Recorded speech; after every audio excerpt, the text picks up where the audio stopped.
ودلوقتي جمعتكم مع محمد كمال في برنامج أوضتين وصالة بطعم رمضان، ورمضان كريم.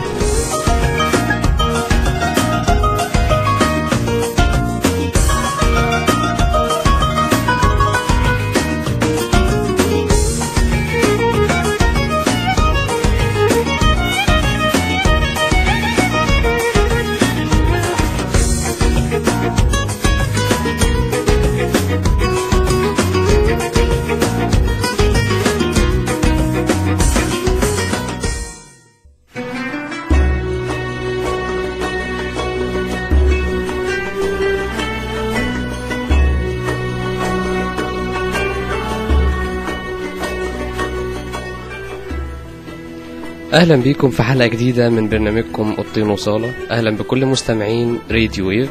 دلوقتي الساعة 12:03 بتوقيت القاهرة. بدأنا يوم جديد، بدأنا اول جمعة في شهر رمضان المبارك. جمعة مباركة ان شاء الله. اول حاجة عايزين نبدأ بيها ان احنا عايزين نعرف برنامجنا. اولا هو الوقت ضيق جدا الصراحة، احنا زمن البرنامج بتاعنا ساعة على الهواء كل يوم خميس من 12 ل1 صباحا، صباح يوم الجمعة. عشان كده احنا عايزين نقلل الفواصل وكده، علشان نعرف نتكلم مع بعض شوية. البرنامج هيبقى جد حبتين، مش هيبقى زي أوضتين وصالة بطعمه العادي، علشان هنتكلم في حاجات تفيد الناس. هنهتم بشهر رمضان، وهنهتم بأخلاق وبتدين وبالتزام الناس. مش هيبقى طابع ديني قوي على قد ما هو طابع أخلاقي لكل الأديان السماوية. عشان كده مش هنرغي كتير في شهر رمضان. في خلال 4 حلقات، دي أول حلقة هنعرف يعني إيه شهر رمضان، هنعرف المفروض نبقى فيه إزاي، هنعرف بعد رمضان المفروض نكون ازاي. معاكم على الهوا ولمدة ساعة من 12 ل1 كل يوم خميس. حمزاوي محمد كمال، ماشي، في برنامج أوضتين وصالة. هنطلع فاصل ونرجع لكم مرة تانية، خليكم معانا.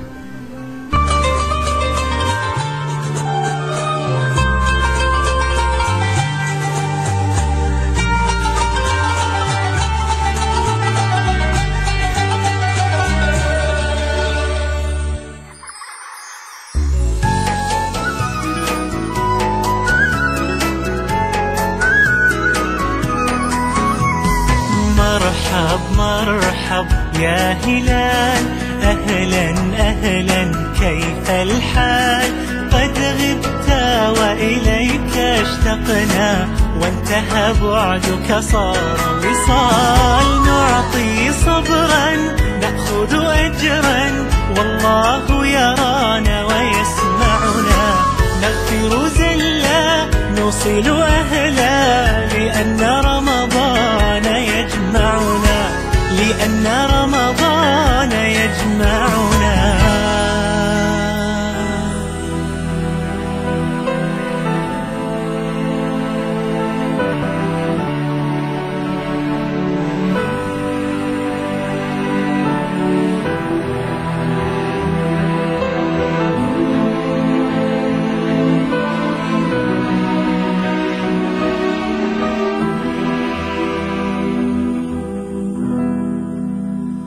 Look around yourself, can't you see this wonder spread in front of you? The clouds floating by, the sky so clear and blue.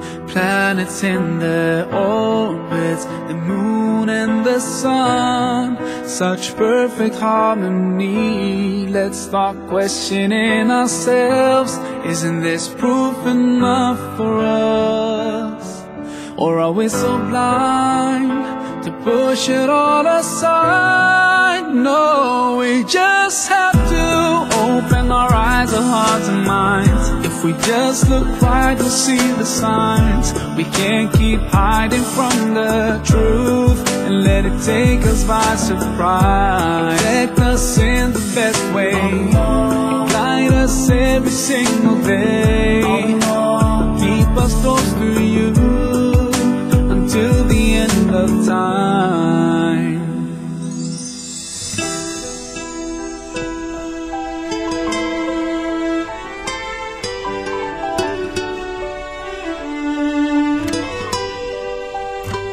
Look inside yourself, such perfect order, hiding in your cells, running in your veins. What about anger, love and pain, and all the things you're feeling? Can you touch them with your hand? So are they really there? Let's start questioning ourselves. Isn't this proof enough for us? Or are we so blind to push it all aside? No, we just have to open our eyes, our hearts and minds. If we just look right, we'll see the signs. We can't keep hiding from the truth and let it take us by surprise. Protect us in the best way, guide us every single day. Keep us close to you until the end of time. When a baby's born, so helpless and weak, and you're watching it growing, so why deny what's in front of your eyes? The biggest miracle of life. We just have to open our eyes, our hearts and minds. If we just look right, we'll see the signs. We can't keep hiding from the truth and let it take us by surprise. Protect us in the best way, guide us every single day. Keep us close to you until the end of time. Open your eyes and heart and mind. If you just look right, you'll see the signs. We can't keep hiding from the truth and let it take us by surprise. Protect us in the best way, guide us every single day. Keep us close to you until the end of time. Allah, you created everything, we belong to you. Ya Rab, we raise our hands, forever we thank you. Alhamdulillah.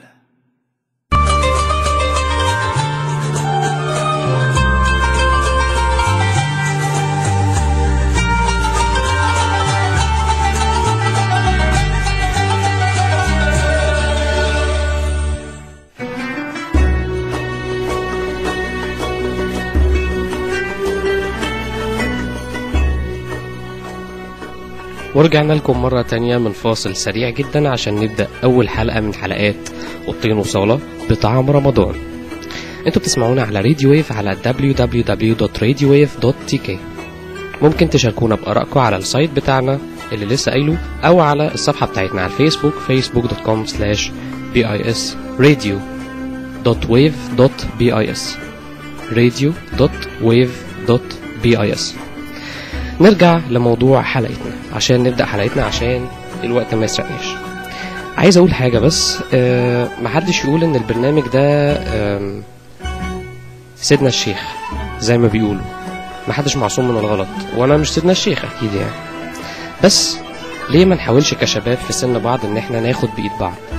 ليه ما نحاولش بما اننا شباب في سن بعض اننا نساعد بعض ان احنا نكون احسن؟ طب يلا بينا، يلا نساعد بعض.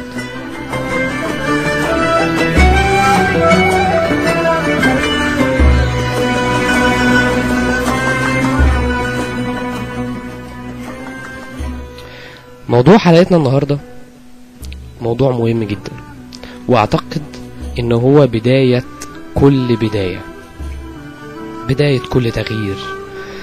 بدايتنا النهاردة عشان ما اكونش قافش كده، بس حب ربنا. ايوه، حب ربنا.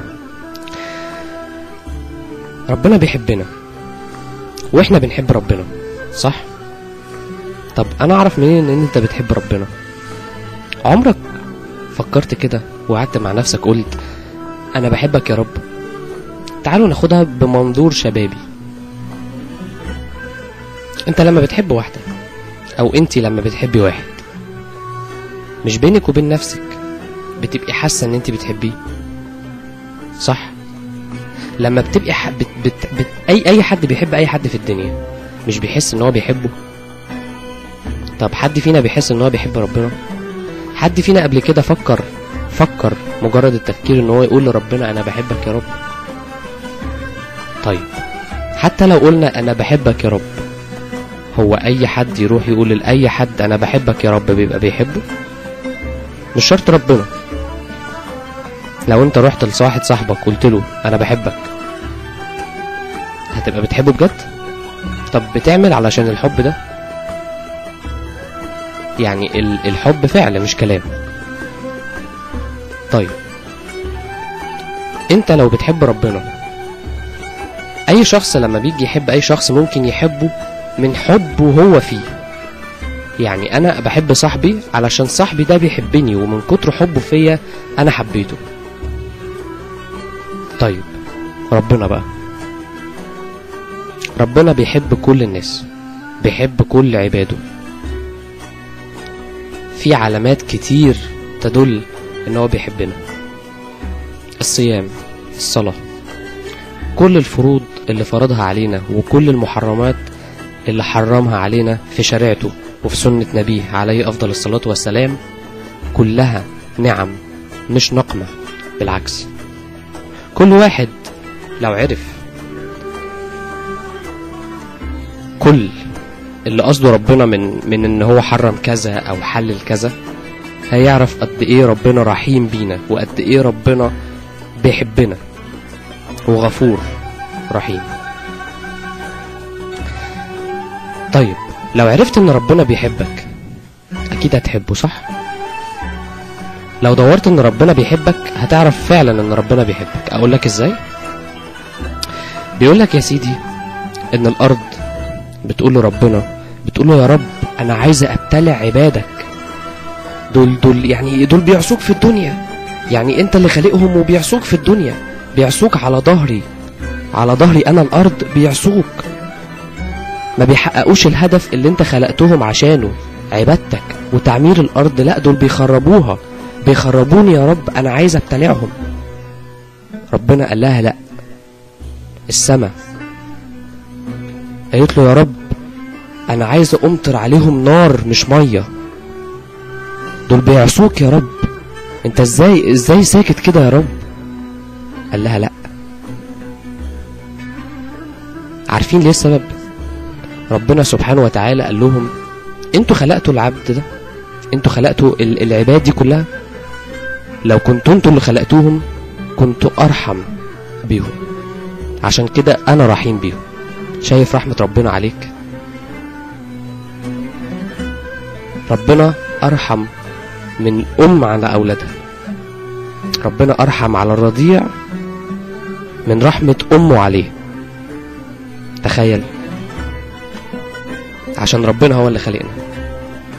لو تعرف ان ربنا بعد ما بتعمل الذنب الملائكة بتقول له يا رب نكتب الذنب اللي هو عبدك عمله ده، يقول لهم لا استنوا، يمكن يستغفرني واغفر له. شفتوا يعني ايه اكتر من رحمة ربنا ان بعد المعاصي والذنوب اللي انت بتعملها في حياتك دي تيجي تتوب في اخر ثانية في عمرك، يقبل توبتك ويدخلك الجنة. يا سبحان الله. بس مش عايزين ننسى زي ما ربنا رحيم وزي ما ان الدين يسر، ان عقاب الله شديد. ربنا زي ما رحيم بعباده زي ما هو شديد في عذابهم ايضا. ان الله يحب التوابين. حد سأل فيكم يعني ايه كلمة التوابين دي اصلا؟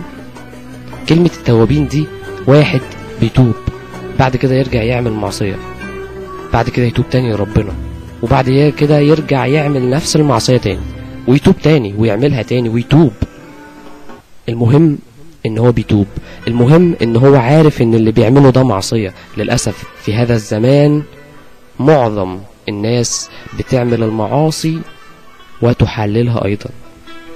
ايوه، واحد يقول لك كذب مش حرام، ده كذبة بيضة، لكن في فرق لما ربنا يغفر لك لما تكذب وتقول يا رب سامحني، يا رب انا كذبت، اعترفت بذنبك، حتى لو كذبت بعد كده واستغفرت ربنا هيقبل توبتك وهيغفر لك. اللهم اعفو عنا. طيب لو عايز تعرف اكتر في موضوع حب ربنا ده، اقل واجب بعد ما ترجع من صلاة التراويح، ده اذا كنت بتنزلها اصلا، اقل واجب تعمله ان انت تفتح اليوتيوب تكتب كلمتين حب الله، ساعة من يومك في اي يوم هتعرفك قد ايه ربنا بيحبنا.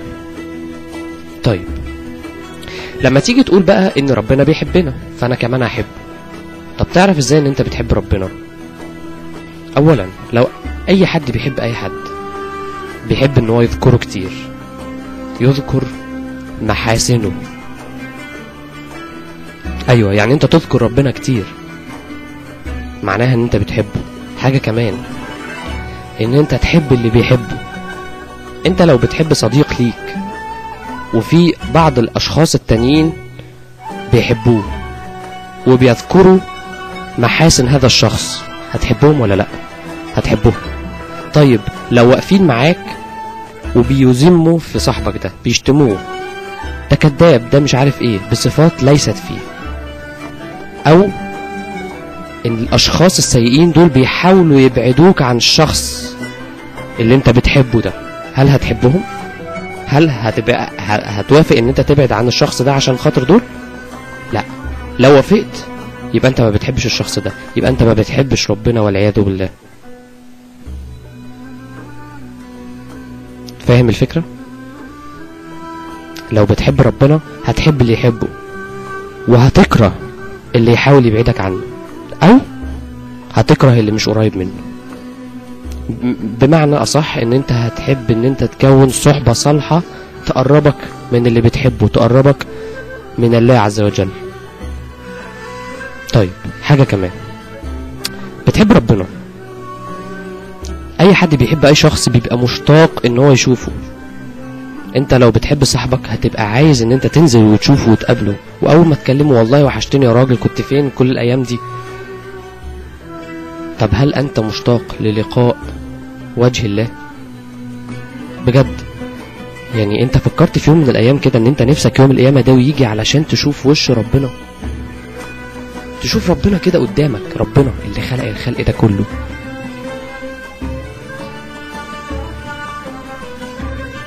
ها حسيت؟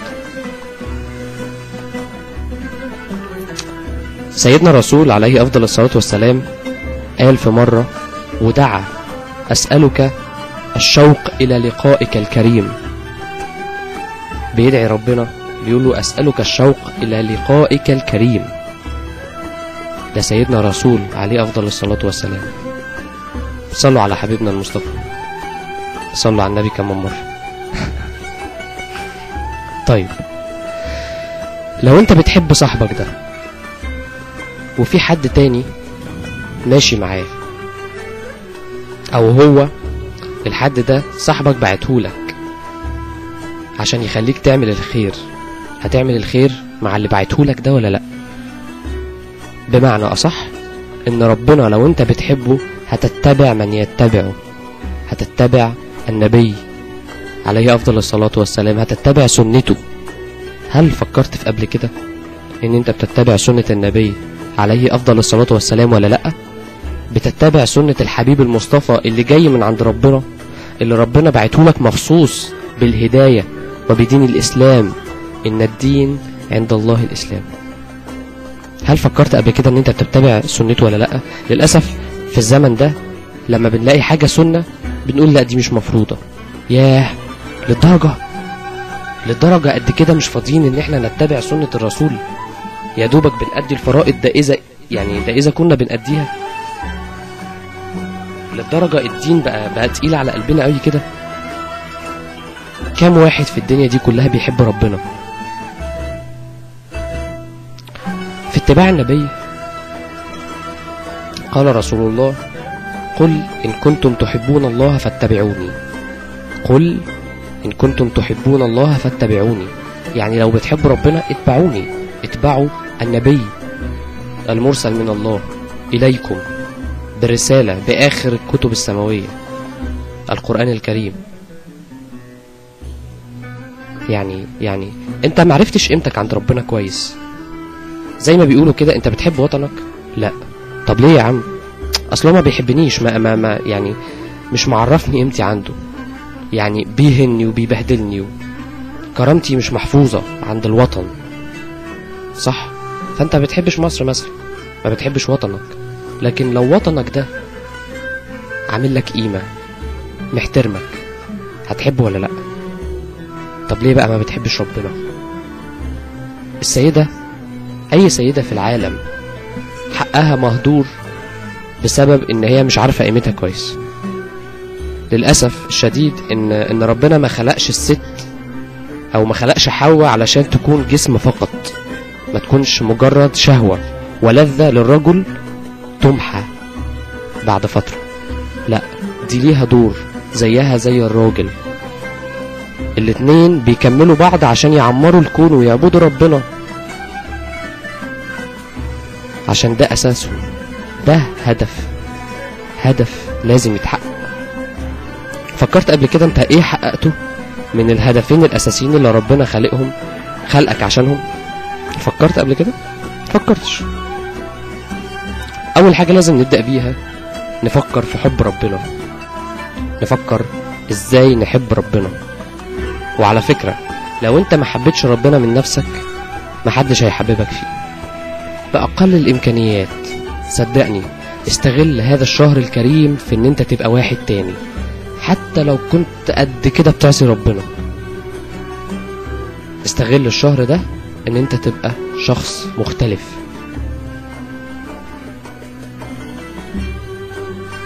المفروض يعني عايزين نخلي حب ربنا قدام عينينا، عايزين يبقى هدف، غاية لازم تحقق خلال هذا الشهر عشان نخرج أشخاص تانيين. وبينطبق بعد كده بقى أي حاجة، بس الأساس حب ربنا. لو بتحب حد هتسمع كلامه وتتبعه وهتتمنى رضاه، وهنعرف يعني ايه تتمنى رضاه بعد الفاصل. نروح فاصل سريع ونرجع لكم مرة تانية على راديو ويف في برنامج اوضتين وصالة بطعم رمضان.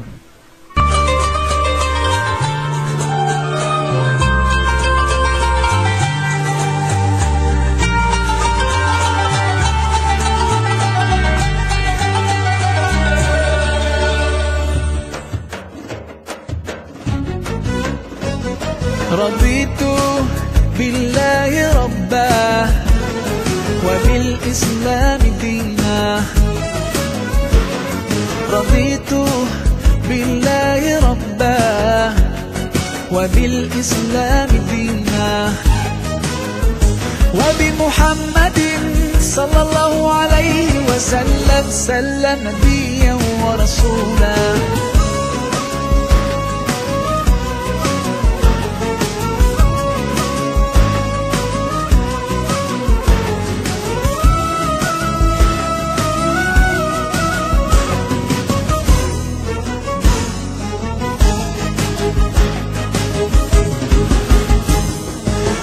حماك ربي غايتي رضاك، والقلب في يقين يحيا على هداك. ذو الجلال في علاه ما لنا سواه، هو واهب الحياة فلنبتغي رضاه. القادر الحليم الغافر الرحيم، إن قال كن يكن سبحانه العظيم. رضيت بالله ربا وبالإسلام دينا. رضيت بالله ربا وبالإسلام دينا وبمحمد صلى الله عليه وسلم نبيا ورسولا.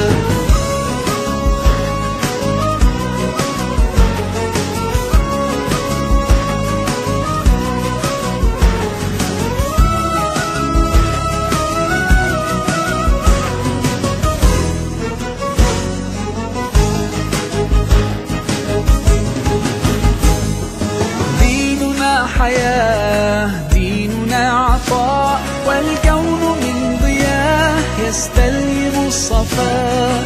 ربنا ارتضاه لنا كامل تمام قد جاء بالسلام والخير للأنام. وأنا به رضيت وبنوره هديت سأظل ما حييت أقول في دعائي.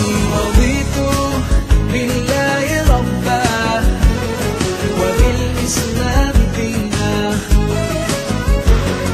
رضيت بالله ربا وبالإسلام دينا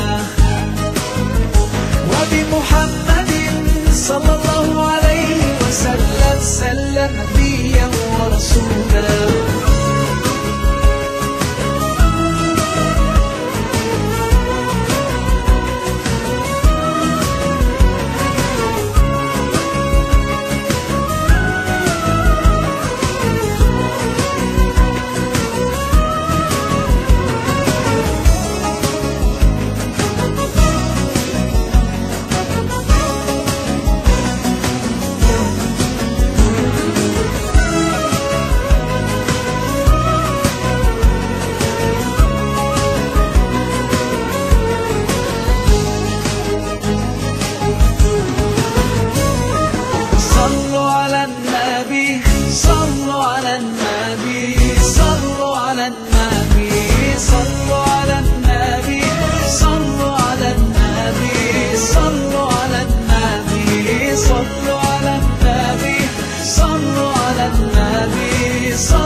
وبالإسلام دينا.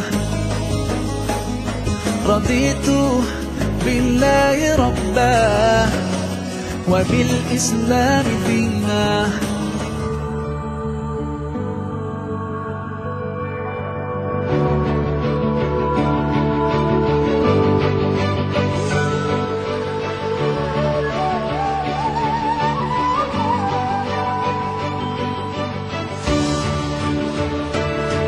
انتظروا برنامج دواليب بطعم رمضان. هكون معاكم محمد علاء من الساعة 11 ل 12 بالليل كل يوم 3. هنتكلم عن رمضان وذكرياته وفقرات تانية كتير. كل ده وأكتر في دواليب بطعم رمضان حصريا على راديو ويف. ورمضان كريم.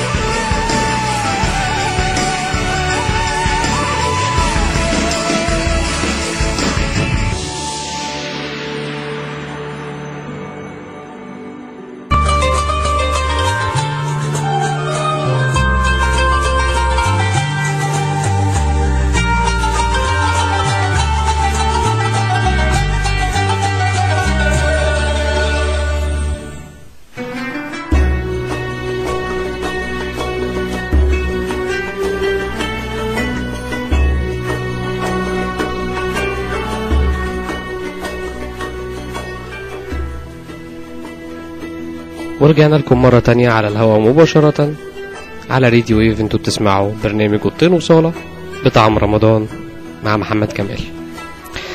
خلصت أول فقرة. تاني فقرة واللي بتترتب على أول فقرة. السؤال هنا بعد اول فقرة دي انت شايف ان ربنا راضي عنك؟ انت شايف ان انت جاهز للقاء ربنا؟ سؤال مهم جدا، واعتقد ان في اشخاص كتير جدا مش مفكرين في الموضوع ده كويس، يعني منهم انا برضو، عشان محدش يعني كلنا بلا استثناء مليانين ذنوب ومعاصي واخطاء. بس الاهم ان انت تبقى عارف ان دي ذنوب ومعاصي واخطاء. ما تكبرش، اعترف ان انت مذنب وعاصي ومخطئ في حق ربنا، واستغفر وتوب. حتى لو عملت المعاصي دي مليون مرة بعد كده، المهم ان انت تستغفر من قلبك وتتوب. ما تقولش انا هعمل المعصية الفلانية وبعد كده هستغفر ربنا، وهعملها تاني وهستغفر ربنا تاني. لا، ده كده لعب عيال. ربنا اعلم ما في الصدور. ربنا من قبل ما بتنطق الكلمة بيبقى عارف اللي انت هتقوله. انما الاعمال بالنيات، واهم النية الخير. وانا اعرف في الحلقات اللي بعد كده ازاي يبقى اهم نية عندنا الخير، وازاي ننفذ الخير ده، وازاي يبقى الخير في حياتنا كل يوم مش في رمضان بس. نرجع تاني لموضوعنا. انت شايف ربنا راضي عنك؟ طب انت شايف ان المعاصي اللي انت بتعملها دي يعني شايفها معاصي ولا شايفها عادي ان كل الناس بتعملها؟ بص، في حاجات نقط تحول، زي ما بيقولوا كده صدمة او رسالة من ربنا. اولا قبل اي حاجة عايزين نقرأ الفاتحة لصديق دراسة وصديق كلية، ويعتبر هذا الشخص رحمه الله نقطة تحول في حياة ناس كتير عندنا في الكلية. هذا الشخص هو الشهيد عز الدين وهمان. فلنقرأ له الفاتحة. نقرأ له الفاتحة.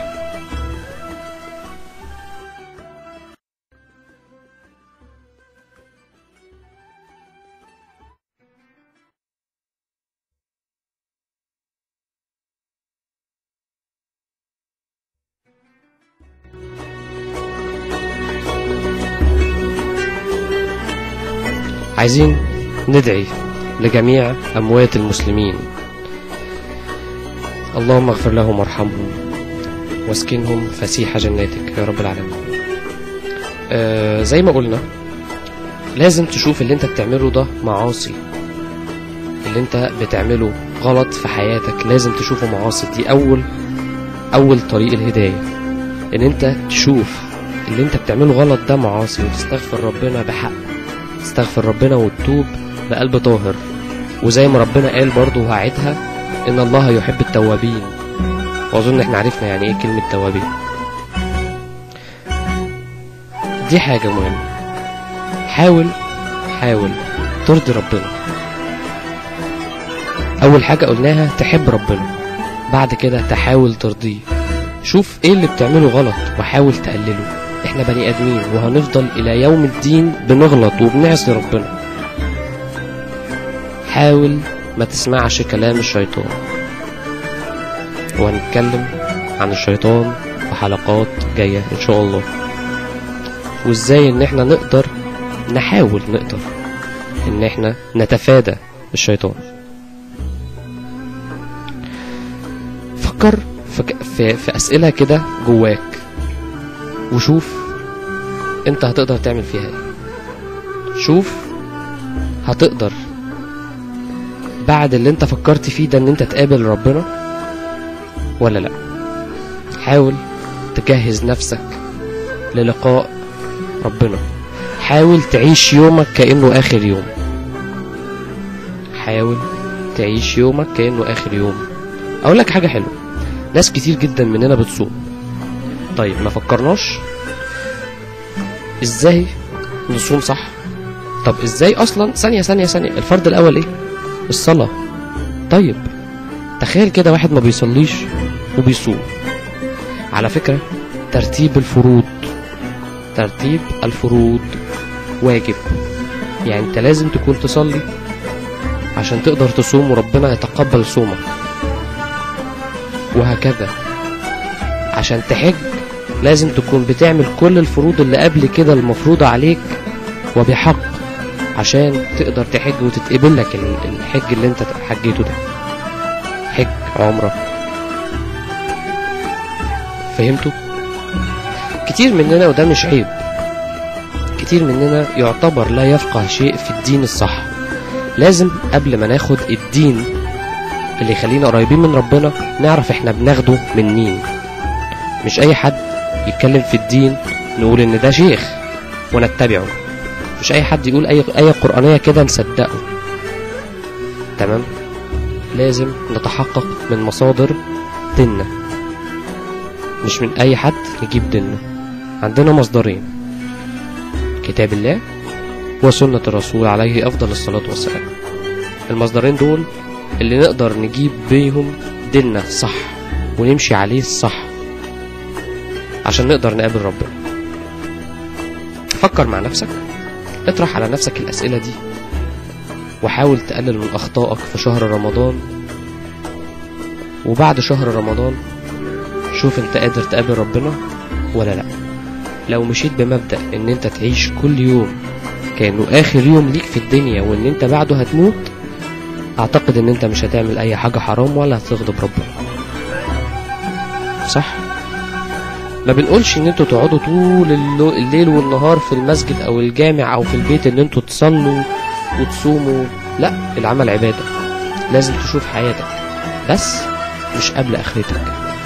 فكر في الاخرة ثم الدنيا، الاخرة ثم الدنيا، وفكر في حب ربنا ليك. نروح فاصل ونرجع لكم مرة تانية على راديو اف. خليكم معنا.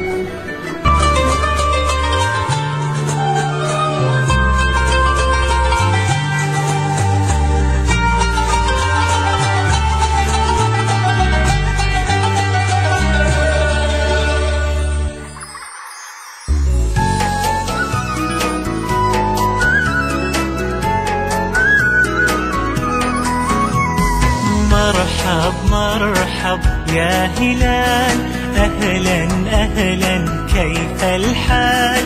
قد غبت وإليك اشتقنا، وانتهى بعدك صار وصال. نعطي صبرا نأخذ أجرا، والله يرانا ويسمعنا. نغفر زلا نوصل أهلا، لأن رمضان يجمعنا، لأن رمضان يجمعنا. نداء منا إلينا يجوب خواطرنا، إن أحسنا أرحنا عتاب ضمائرنا. ألسنا أحق بقلب سعيد، أما آن للروح أن تستعيد عهدا جديد. فما السير في الخير إلا اختيار، وما الخوض في الشر إلا خيار. إليك القرار، لا لن نغير حالنا، إلا نغير أنفسنا. هي سنة في كوننا والله قدرها، كن أنت أول من يقيم في نفسه عيشا طويل. تتسرع المستقيم، بادر وغيرها. ستمضي قريبا بأمر القدر، وتغدو رفاتا ويبقى الآثار. فلا تنتظر، من الآن كن ما تريد لغد، وحسن وغير إلى أقصى حد. هلما بجد يا ربنا، اهدنا الصراط المستقيم.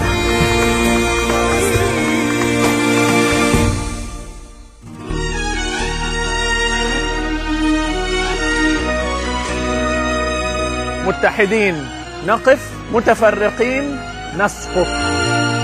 ميز البر ويهيم بأرجاء الدنيا كي يسعد فيها ويعمر. أولست ترى الإنسان بها دوما يتغير؟ ما أروع عقلا يستهدي يسأل يتأمل يتفكر. فخواطرنا من تلهمنا نور الإحسان ما نبصر. وفضول العلم يتعبنا وطموح الخير بنا يكبر. سنبوح بكل خواطرنا بتهل نتحرك لحياة أكثر إحسانا نتأثر فيها ونؤثر. ميزنا الله بأن لنا عقلا يتدبر يتفكر. فخواطرنا تلهمنا ولإحسان ترشدنا. ميزنا الله بأن لنا عقلا يتفكر.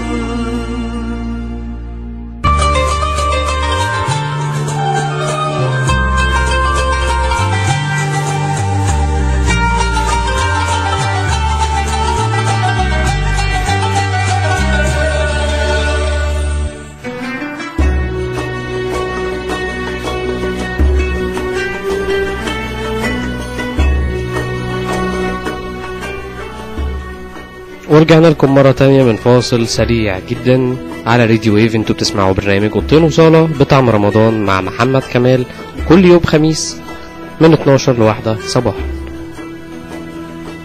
رمضان اخر فقرة معانا هنتكلم عن ازاي نحب ربنا، ازاي ربنا يحبنا، ازاي نشوف نفسنا قدام ربنا. بمعنى الطرق اللي تؤدي بيك لحب ربنا، الطرق اللي تؤدي بيك ان ربنا يحبك، الطرق اللي تخليك جاهز للقاء ربنا. اعتقد ان مش كلها هتتقال النهاردة يعني، بس احنا بقدر الامكان هنحاول نلخص الكلام ده. بصوا بقى كشباب، بدل ما تقعد في رمضان تتفرج على مسلسلات وتتابع اعلانات وتاخد ذنوب وانت صايم، مش هقولك وانت فاطر، لا انا هقولك وانت صايم، ماشي؟ بما ان الاعلان بتاعنا محترم جدا وان مسلسلاتنا محترمة جدا ما فيهاش اي لفظ خارج او اي مشهد خارج ولا لبس خارج ولا يعني كلهم قاعدين في بيوتهم فيعني احنا لازم ما نتفرجش على المسلسلات دي صراحة يا جماعة، عشان هي اعلان محترم، فاحنا ما ينفعش نتفرج على الحاجات المحترمة دي. لازم حاجات قليلة الادب، بلطجة، الحاجات دي يعني. ليه ما تبدأش تمسك القرآن وتجرب، ولو كانت اول مرة ليك ان انت تختم القرآن، وراهنك ان انت لما تختم القرآن في اخر رمضان هتحس بحاجة غريبة، هتحس انت فزت ب1,000,000 جنيه كده. يا لهوي انا قريت القرآن كله وختمته، يا ايه العظمة دي. حاول وانت بتقرأ القرآن حتى لو في حاجات ممكن ما تكونش فاهمها، حاول تفهم يعني، تفهم معنى الآيات، تفهم معنى الصور، تفهم اللي ربنا بيوصله لك من خلال الصورة دي. هتفهم حاجات كتير جدا في دينك على فكرة. حاول بدل ما انت قاعد كده على النت وتدخل على موقع شاهد.net وتتابع مسلسل صاحب السعادة ورامز قرش البحر، ماشي؟ تدخل على اليوتيوب تكتب بس في السيرش حب الله، تشوف حلقات مثلا خواطر، برنامج خواطر، تشوف مصطفى حسني، معز، مسعود، الناس دي كلها، الشيخ عمر عبد الكافي. عندك شيوخ أجلاء فعلا يا سيدي. لو انت شايف ان دول تقال قوي وطريقتهم تقيلة، عندك معز مسعود طريقته خفيفة جدا. لازم تخرج من رمضان ده عارف اي حاجة حتى ولو كانت خفيفة جدا عن دينك. انا بتكلمش انت بتعرفش اي حاجة، لا، ليه ما نبدأش من الصفر اكننا لسه مولودين؟ مش ممكن تعتقد كده ان انت مثلا بتغلط وانت بتصلي؟ اقولك ازاي. يعني ليه ما تخشش على النت وتعرف طريقة الصلاة الصحيحة عن النبي عليه افضل الصلاة والسلام؟ ليه ما تشوفش السنن اللي كان بيعملها النبي في الصلاة؟ تدخل على النت تعرف ازاي تصوم صح، دور على اساسيات دينك. ما تقولش ايه يا عم ده وانا كل طول عمري ده كنت بصلي غلط. ليه لا؟ ممكن تكون حركة واحدة بس بتعملها في صلاتك غلط مبوظالك صلاتك كلها. بتعملها غلط ليه؟ عشان اهلك شافوها غلط من ناس غلط، والناس الغلط دول شافوها غلط من ناس غلط. احنا في اخطاء في ديننا متوارثة من اجيال واجيال واجيال. كل ده بسبب ايه؟ بسبب ان احنا بناخد كل حاجة على عماها. ليه ما تبدأش انت من نفسك؟ ليه ما تبقاش صالح؟ ليه ما تبقاش صح في دينك عشان لما تتجوز ولا لما تتجوزي تعلمي ولادك صح، وولادك يكبروا ويعلموا ولادهم صح؟ على مدى 5 أجيال هتلاقي الصلاة اتعدلت، طريقة الصلاة بقت صح على سنة النبي عليه أفضل الصلاة والسلام. هتلاقي ان انت مع الوقت كل ده بتاخد ثواب ان انت بتصحح اخطاء ناس على مدى قرون. في الدنيا دي ربنا خلقك بعقل، يعني لازم ما تاخدش اي حاجة حتى لو كانت من ربنا ان هي مسلمة. تعالى كده، لو فكرت هتقول ده سيدنا محمد ده رسول، صح، ما تاخدش الكلام وخلاص، فكر فيه بعقلك. ربنا هو اللي قايل لك كده، ولما تفكر في سيدنا محمد بالعقل هتقتنع بيه فعلا. إيماننا بالله وبرسوله وبدين الله وبكتابه وسنة نبيه مش اسم مسلم في البطاقة، مش ديانة، مش خانة ديانة. عشان كده تلاحظ ان الناس اللي بيسلموا مؤخرا بيبقى إيمانهم أعظم من ناس متوارثة الدين أو الديانة بالوراثة، واخدين الديانة بالوراثة.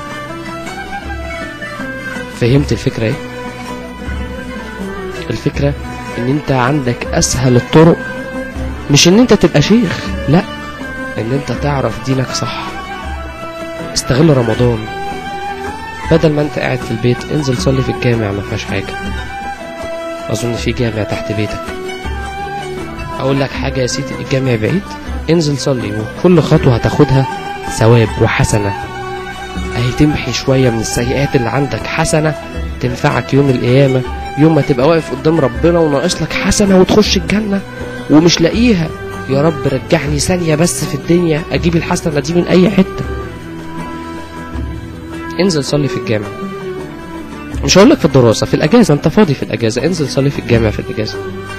مش هقولك يا سيدي ما تبدأش بكل الفروض، فرض 2 ابدأ. المهم البداية وتكون عن اقتناع، وهتبطل صلاة ارجع لها تاني، وهتبطل تاني وارجع. اهم حاجة الارادة، واهم حاجة ان الشيطان ما يكسبكش، الشيطان ما يكسبكش.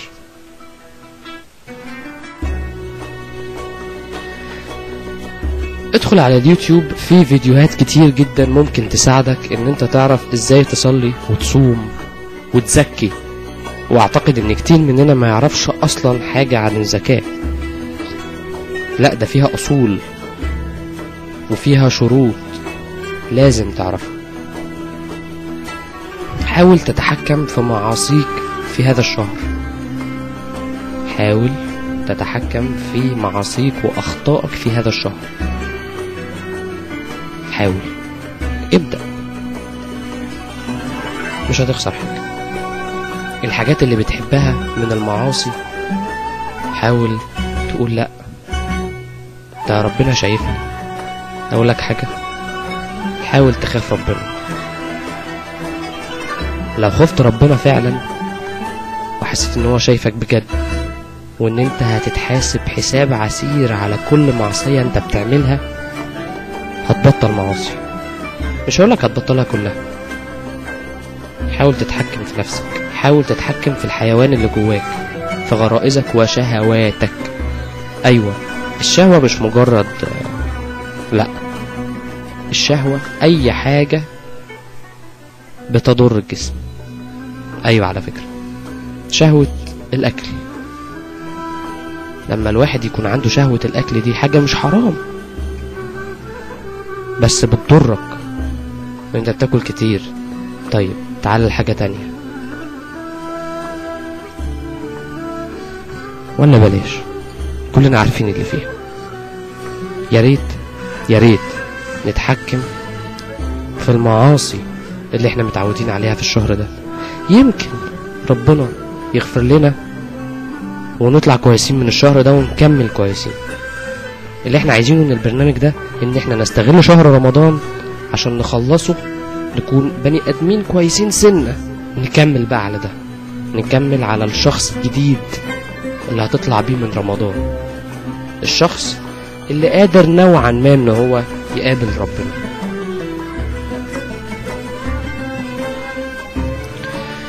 نروح فاصل سريع ونرجع لكم مرة تانية.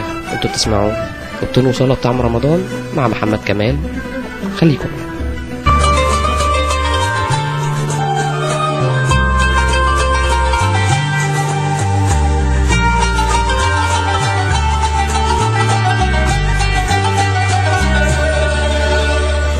بتحب حاجة بتموت عليها، بتحس انك مش هتتهنى الا بيها، تفضل وراها تدخل متاهة، وبتنسى نفسك تلقى نفسك عبد ليها.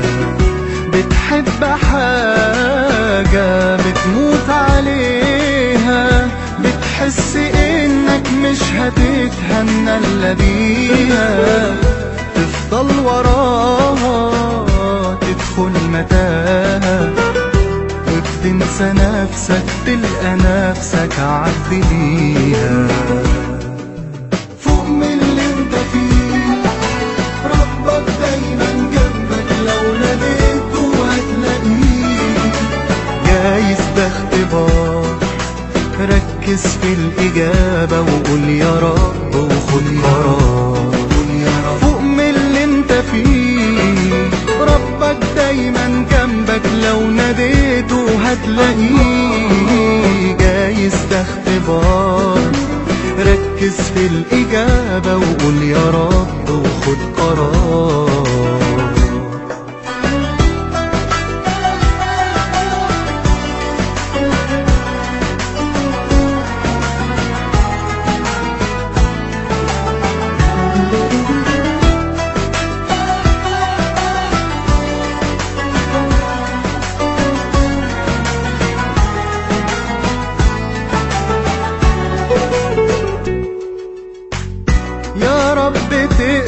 دعوتي وذلي وخضوعي، كل لما افكر في الحساب تنزل دموعي. يا رب تقبل دعوتي وذلي وخضوعي، كل لما افكر في الحساب تنزل دموعي. آمنت بيك قربت ليك، الدنيا سحراني، يا طول عذابي بعد عنك، يا كتر ما بعاني. وانا عارف اني مهما بنسى مش هتنساني. فوق من اللي انت فيه، ربك دايما جنبك، لو ناديته هتلاقيه. جايز ده اختبار، ركز في الإجابة وقول يا رب وخد قرار. فوق من اللي انت فيه، ربك دايما جنبك، لو ناديته هتلاقيه. جايز ده اختبار، ركز في الإجابة وقول يا رب وخد قرار.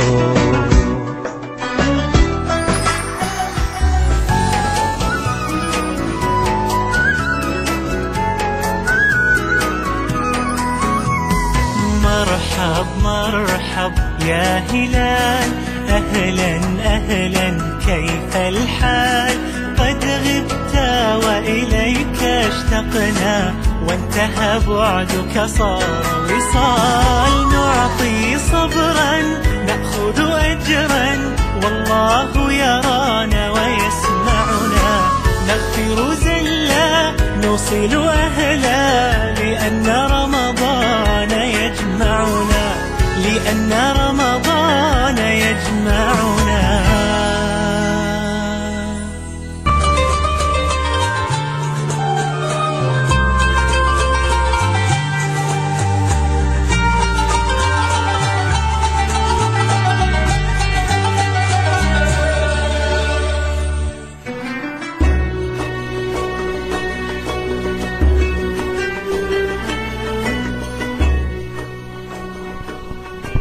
وبكده للأسف نكون وصلنا لآخر نهاية حلقتنا النهاردة. حلقة جديدة وأول حلقة من حلقات أوضتين وصالة بطعم رمضان، وإن شاء الله مش هتبقى آخر حلقة ولا هيبقوا آخر 4 حلقات. يا رب تكون حلقة فرقت معاكم، يا رب نعمل اللي احنا قلناه فيها. الوقت عدى معاكم بسرعة للأسف. عشان ما اطولش عليكم بكده نكون وصلنا لنهاية حلقتنا النهاردة. يا رب ما كنش ضيف تقيل عليكم.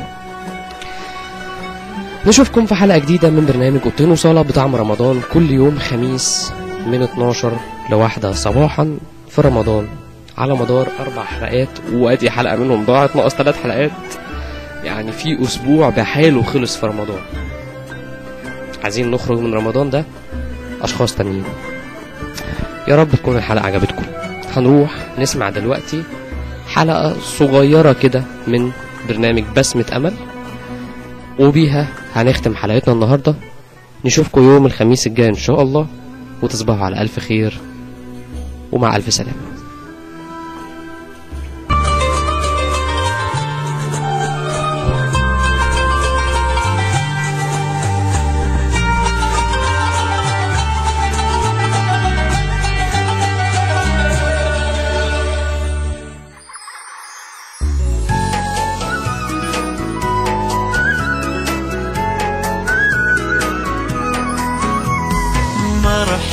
مرحب يا هلال أهلا أهلا كيف الحال قد غبت وإليك اشتقنا وانتهى بعدك صار وصال نعطي صبرا نأخذ أجرا والله يرانا ويسمعنا نغفر زلا نوصل أهلا لأن رمضان يجمعنا لأن رمضان يجمعنا.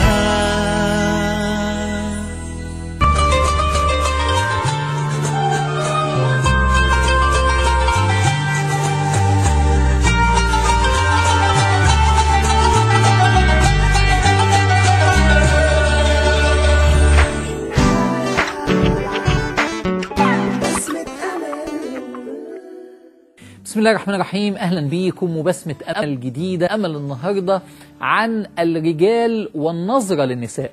يعني هل الرجال بيقولوا بعد شوية يا سلام أنا الحمد لله ربنا مديني جوهرة، الست اللي أنا متجوزها دي جوهرة وأنا راضي عنها، ولا الرجالة دايما مش راضيين عن المرأة؟ ولا الراجل أنا آسف يعني مفيش حاجة بتشبعه، مفيش حاجة تقول يا سلام أنا كده تمام و10 على 10. مشكلة الحقيقة انك تبقى دايما مش راضي ودايما مش قانع ودايما مش مبسوط باللي في ايدك ودايما عايز حاجة تانية مش موجودة في ايدك وتفضل تتعامل مع المرأة بالطريقة دي. القصة بتقول ان هي قصة خيالية، يعني ان في مدينة من المدن كان بيعاني الرجال اللي فيها ان هم مش عاجبهم اي حاجة في المرأة ودايما عايز ما هو غير موجود، ويعني مبالغين في الحكاية دي. فتعمل محل للبحث عن الزوجات. الرجال يذهبوا، قصة خيالية يعني، يروح المحل علشان المحل فيه طوابق كتير، الطابق الأول الثاني كتير جدا، وكل طابق محطوط فيه مواصفات الزوجة اللي ممكن تكون في هذا الطابق علشان اللي بيبحث عن هذه الزوجة وتطلع. بس المحل فيه شرط، لو طلعت طابق ما ينفعش تنزل للطابق اللي تحته. يعني ايه؟ يعني انت كنت في الطابق اللي تحت، عجبك في مواصفات للزوجه، طلعت للدور اللي فوقه وبعدين قلت لا انا عايز، لا ما ينفعش تنزل تاني. خلينا نتخيل ايه اللي حصل. فهو راح عايز يتجوز، يبحث عن زوجة، فدخل الدور الأولاني، فلقى الدور الأولاني مكتوب فيه عنوان كبير كده: النساء الموجودين في هذا الطابق نساء تجيد أن تكون ربة بيت ممتازة. عايز واحدة ست بيت ممتازة، دول اللي موجودين في الطابق ده. الله، أنا فعلا بدور على ست بيت ممتازة. بس لا يعني خلينا نطلع الدور اللي خلينا نطلع شويه، نطلع للدور اللي بعده. قام طالع للدور اللي بعده، لقى يافطه كبيره: النساء الموجودين اللي تصلح كزوجات في هذا الطابق ربات بيوت وزائد تجيد تربيه الاطفال. الله، حلو قوي كده، وكمان تجيد تربيه الاطفال، ممتاز جدا.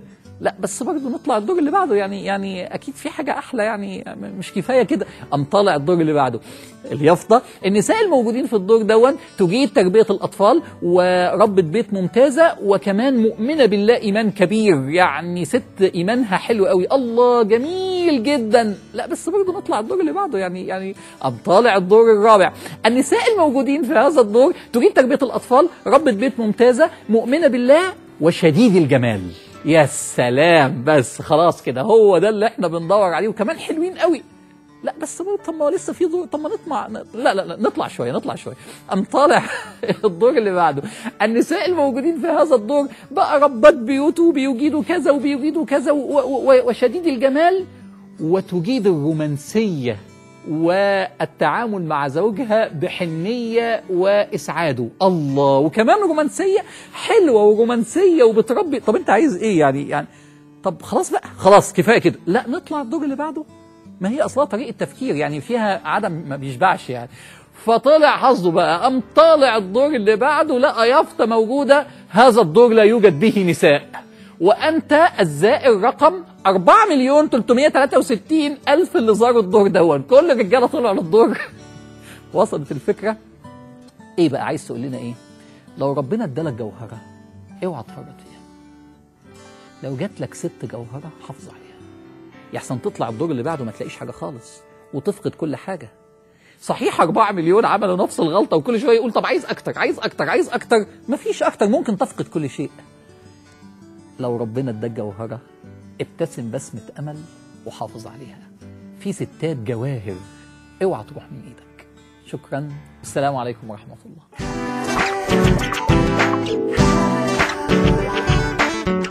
بسمة أمل،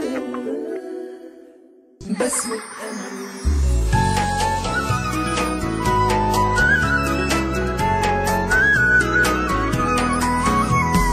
مرحب مرحب يا هلال، أهلا أهلا كيف الحال؟ قد غبت وإليك اشتقنا، وانتهى بعدك صار وصال. نعطي صبرا نأخذ أجرا، والله يرانا ويسمعنا. نغفر زلا نوصل أهلا، لأن رمضان يجمعنا، لأن رمضان يجمعنا.